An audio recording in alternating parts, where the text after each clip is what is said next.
on the Congress of our party here, which you are going to assist?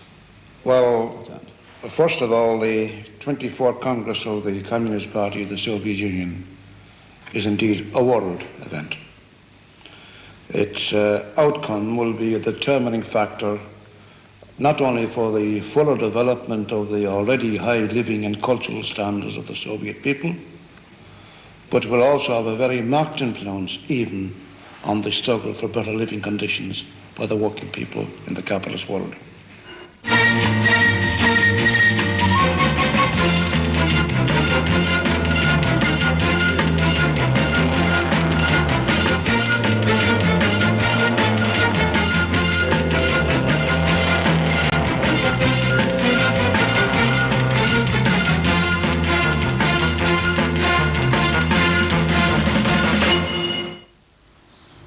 It is now all of 13 centuries since Finbar and his monks lived their lives of quiet inspiration at Gugan Barra in the mountains of West Cork.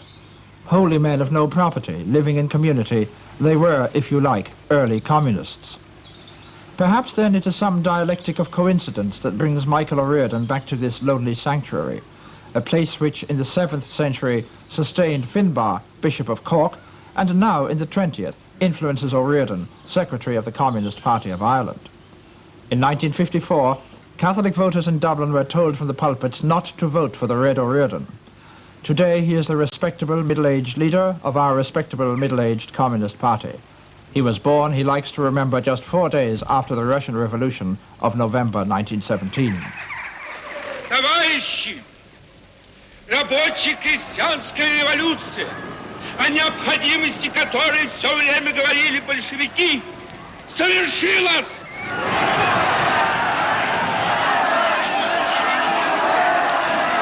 The red star that glared over the summer palace in Petrograd illuminated an all but bloodless revolution.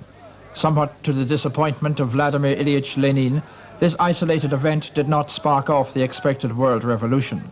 Nevertheless, this was Marxism in practice, the class war skidding violently into the contented mind of Europe. Far away in bourgeois Cork, the infant O'Riordan slept, heedless of the new fortunes of communism with a religion that was to shape his life. It's a science insofar as it does reveal certain laws of social development. Above all, I think, such as the revolutionary role of the working classes, the force is going to change society, both in the Irish scale and in the world scale. But it's not only a science, I think it's also a human philosophy, because I think it is based above all on people. People are the forces that make history, and I think communism is primarily concerned with people. And that's why we are concerned with the aim of abolishing poverty, which is probably the most degrading element in sort of dehumanizing human beings, and in every way trying to sort of uplift the dignity of man in society by the creation of a just social system. And of course, to do this means the ending of capitalism and imperialism.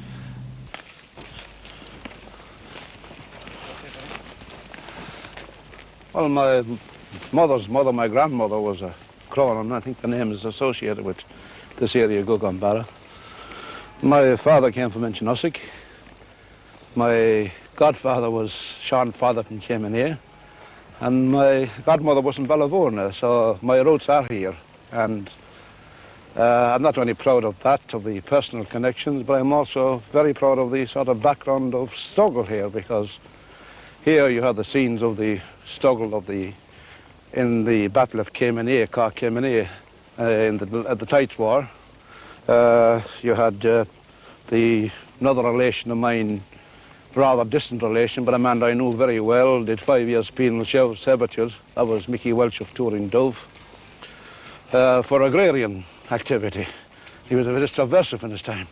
And there are many other such as the locations here of the struggles during the Tan War and Civil War. O'Riordan was born on Pope's Quay in Cork City, the son of a docker. By the age of 18, he had been to school with Jack Lynch, joined the IRA and come close to the Irish communists. A century ago, Karl Marx and Friedrich Engels supported the cause of the Fenian prisoners. A branch of the First Communist International sprung up in Cork in 1870.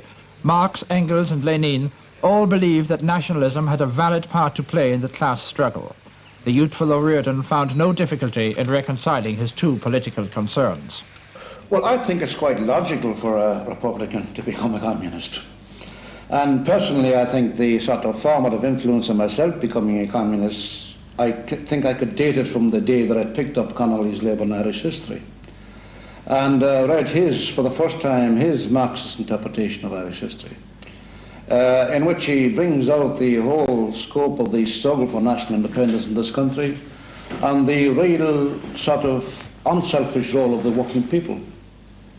And as you know, he sort of draws his conclusions from his whole study of Irish history with the very apt quotation that only the working class remain as the incorruptible inheritors of the struggle for Irish freedom.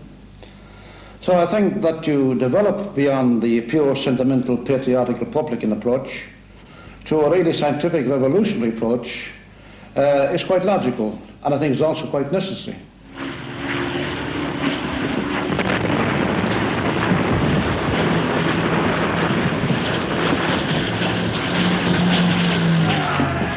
In March of '38, he was smuggled across the Pyrenees to join the Irish section of the International Brigade.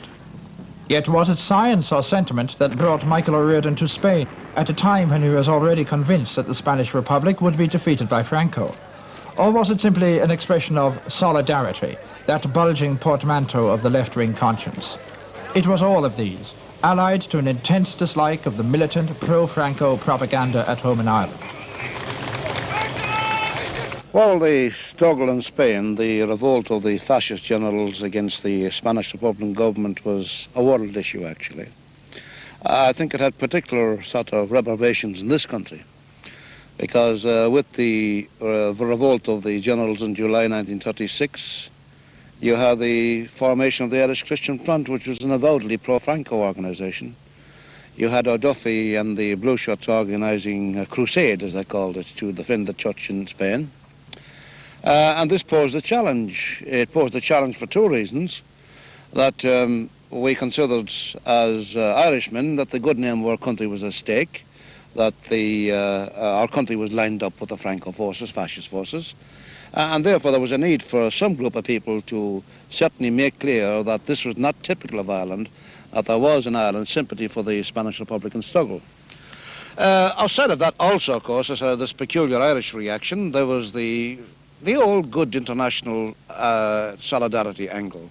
In other words, that wherever people are fighting for freedom, they must be supported by people elsewhere. And this concept of international solidarity is one of the sort of basic tenets, actually, of the communist socialist, and I would even say so of the broad general and labour movement. Almost 150 Irishmen fought against Franco in Spain. Of this number, nearly half were killed. O'Riordan, who was wounded by shrapnel at the Battle of the Ebro. Cork City showed a decided reluctance to welcome him home. Well, I think I was locally regarded as being a sort of antichrist, because during the Spanish struggle itself, there was tremendous support for Franco in this country and in this city also.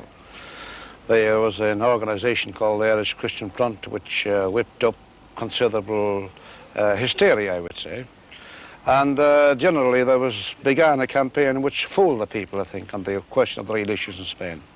And the war was presented as a war for the defence of Christianity.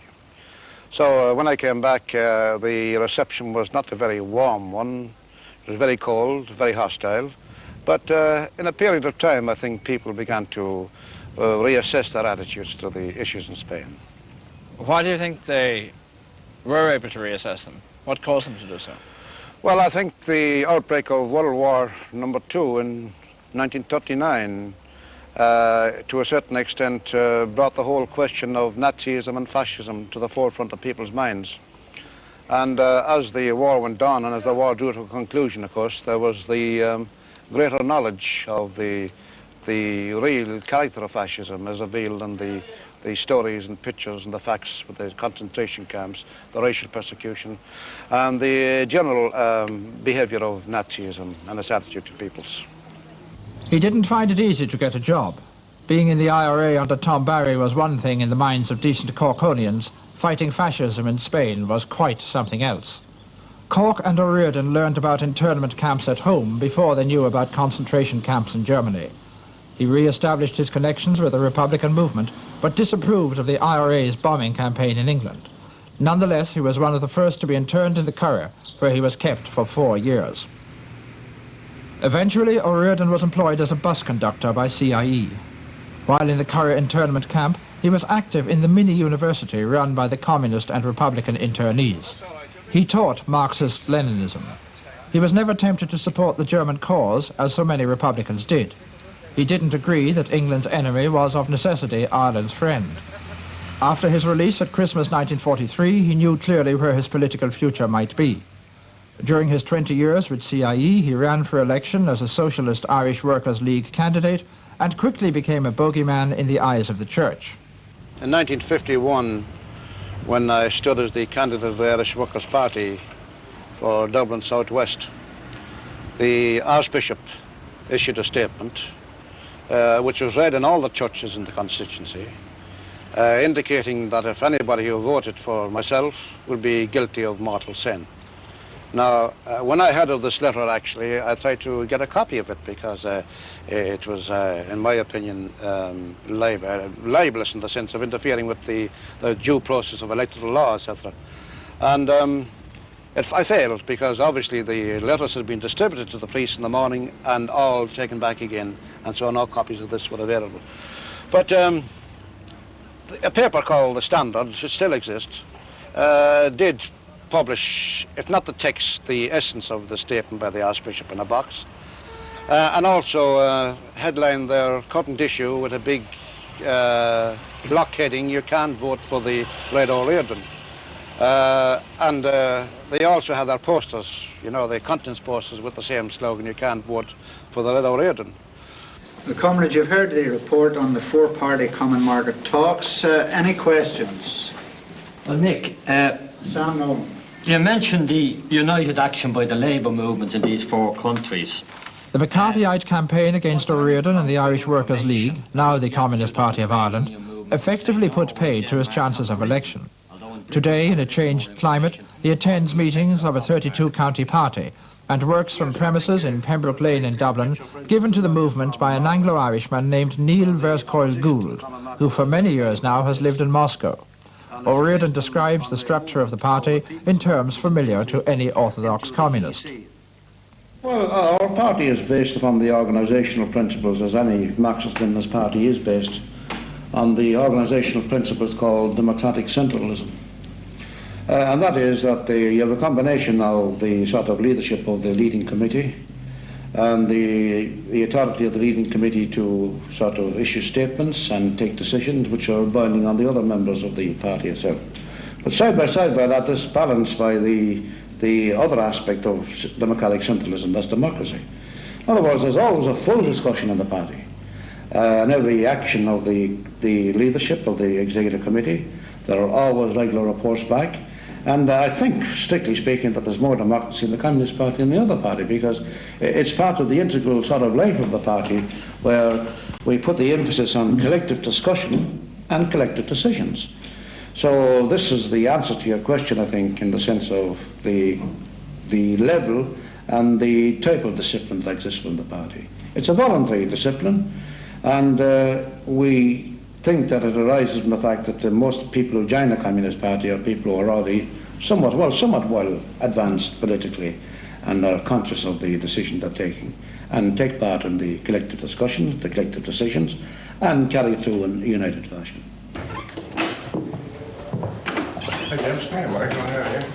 This courteous democracy of a minute party is far from the dictatorship of the proletariat dreamt of by Karl Marx so long ago. But it did allow me to ask O'Riordan in the Belfast office just how many members the Irish party does have. I'm not going to give you an exact figure, and I'm not going to make an exaggerated sort of estimation or give an exaggerated account of our membership as such. As far as the party is concerned, in Dublin is mostly based. We have 9 branches in Dublin. In Belfast we have a number of branches, including factory branches, by the way. In Cork we have a branch, in Mayo and Waterford, and in other parts of the country we have different groups. But what we have, as you know, is the structure of a one all-island party, where we have reflected on our national executive the party in its strongest points in Dublin and Belfast, and at the same time reflecting the people from the countryside who are also members of the party. Well, you said you wouldn't give an exaggerated estimate of your membership. Would you like to give a non-exaggerated? No, I wouldn't give any estimation actually, because I could tell you a lie and give you a false figure. His reticence is understandable. When Michael O'Riordan leaves Ireland for points east, as he regularly does, he carries with him the united sentiment of a party of hardly more than a few hundred members. Although it is safe to say that many of these exercise considerable executive or personal influence in organisations ranging from their own trade unions to the Civil Rights Association in the north. Last March he went as a fraternal delegate to the annual conference of the Communist Party of the Soviet Union.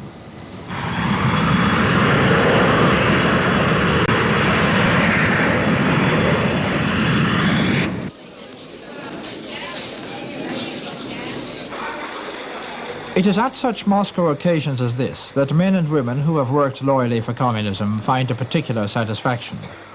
Delegates from outside the Soviet Union, particularly those from parties of small membership, find in Moscow a strengthening of conviction. Medals and decorations which in Ireland might carry as much weight as Boy Scouts badges, here are shared, understood and appreciated.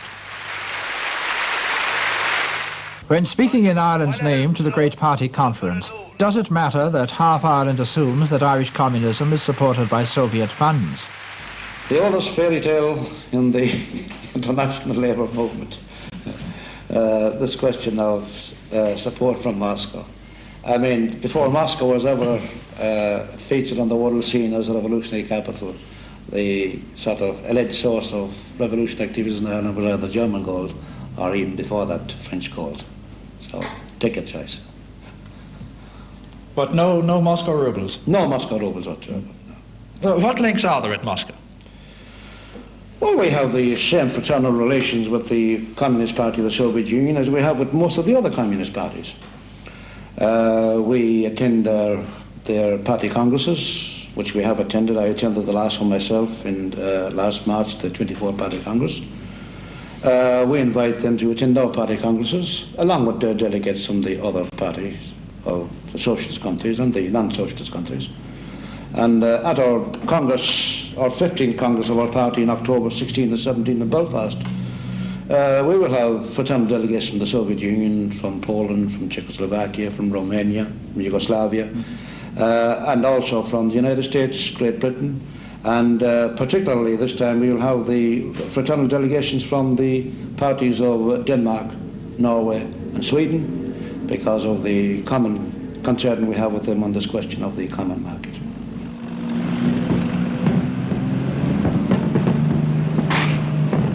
Michael O'Riordan's attitude to the common market will at least be understood by Irish people. They found it harder to accept Moscow's hard line in 1956 against a Hungary reverting to Stalinism. The movement here was weak at the time. Many members defected, but there was no repudiation of Khrushchev's action.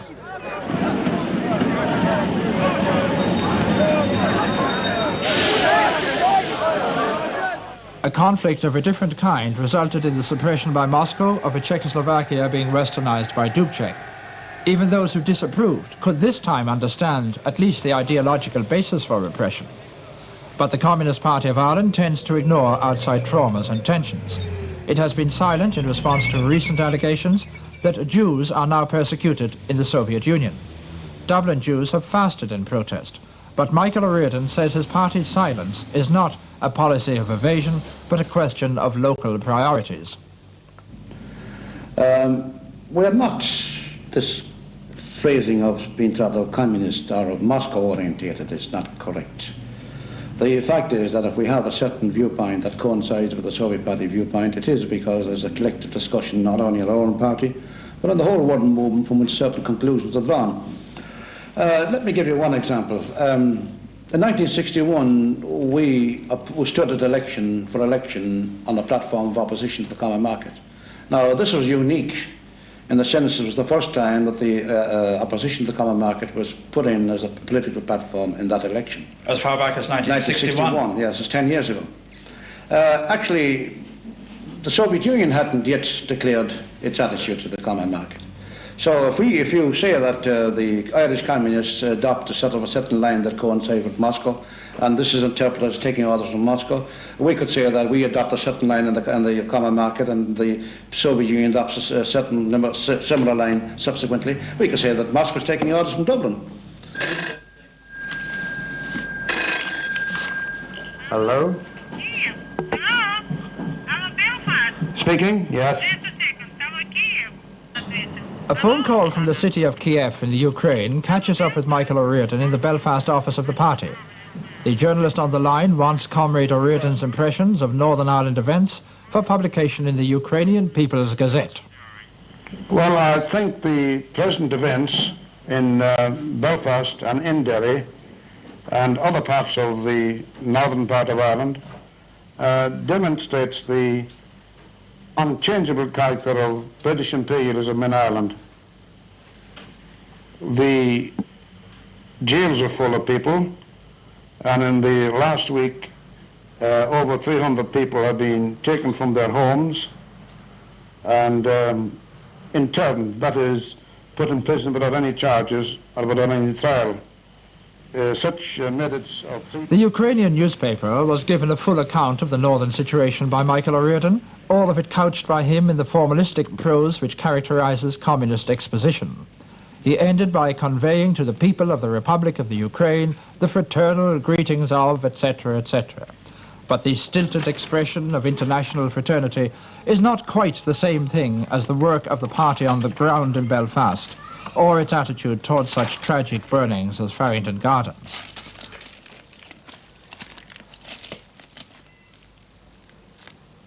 The party is totally free of sectarianism and is firm in its opposition to violence. With a foot in both sections of the working class, and with its clear understanding that Belfast now epitomizes the contradictions of Irish social history, it is perhaps a pity that the party has not won a greater voice, since its work on the executive of the Civil Rights Association and in the trade unions has been both temperate and sensible.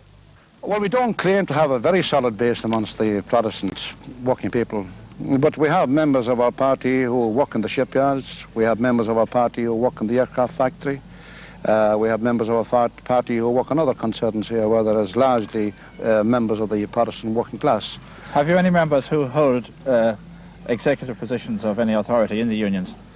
Well, I think the chairman of our party, Comrade Andrew Barr, is the member of the Northern Ireland Committee of the Irish Congress of Trade Unions. Incidentally, he's also a member of the Executive Committee of the Irish Congress of Trade Unions on an all-Ireland basis. He's the Secretary of the Sheet Metal Workers Union. He's the Secretary of the Confederation of Shipbuilding and Engineering Unions, which is the sort of the grouping together of all the unions involved in engineering and shipbuilding. We have comrades in the Belfast Trades Council. We have comrades in who are working as leading shop stewards and shop steward conveners in various industries. And I think it is a fact that they are playing a very, very positive role to divert the attempt to create sectarian warfare here in Belfast. The Communist Party is usually ready to share any popular front platform, and O'Riordan predictably spoke at rallies in Dublin against internment in the north. And this, I think, is our most important weapon, this weapon of unity. Because we have lived to see a day that somebody would say would have been impossible, to see a situation in the north where the Unionist Party was split wide open, to see a situation in Dublin where the Fianna Fáil government was split wide open. Let's keep that split as wide and as open as we possibly can, and we can do it by cementing the unity of all the forces, of all the persons, of all the organisations who are opposed both to unionism and to Fianna Fáilism. Michael O'Riordan has worked hard for his ideal. An old-style Leninist, he never quite sloughed off the republicanism of his youth. The Soviet Union may be his promised land, but the Irish working class is his chosen territory. Social reformers are optimists by definition, and Mick O'Riordan doggedly believes in the inevitable triumph of the working class, and in some future Marxist society that will find room too for the muskery of his childhood. And I think looking ahead, and not even looking so far ahead, I think we sort of reached a stage in this country where there's a crisis, a political crisis. Well, now, I don't want to jargonise, but I would call that the crisis of British imperialist rule in Ireland. And when I use the word imperialist, I don't mean in a narrow sort of propagandistic old-fashioned cliche, because if anybody has any illusions about imperialism in Ireland, they've seen it at least in action in the north in recent times, but also in the south, in the form of the imperialist monopoly domination of the economy, the takeovers, the mergers, the property buy-ups, etc. So you have, in a certain extent, a strengthening of British imperialist rule. But I think the main thing is that imperialism is a dying system. It's had it. It's still very powerful. And I think that the reason why it has had it is that the whole balance of world forces have tilted against imperialism in the direction of the national independence, national liberation, and for socialism. And I think in that context, we are going to see a new Ireland, a socialist Ireland, built by the unity of the working people north and south, Catholic and Protestant.